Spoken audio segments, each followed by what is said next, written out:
Hello guys, in this video I'm going to show you how to use the equity calculator option on the Domain Real Estate application, but first I just want to mention, don't forget to subscribe to my channel because at 10,000 subscribers I am going to show you my whole YouTube revenue statistics and growth strategy, how to make money online. Now let's jump into it.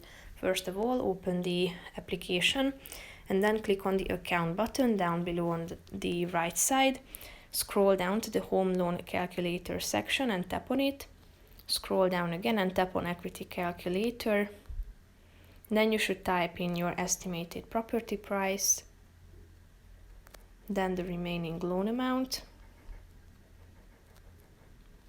and here you should select or tap on this your estimated available equity section at the top of the screen. So here you can see the calculation, and if you would like to access it, then tap on it and you can check it out on this website.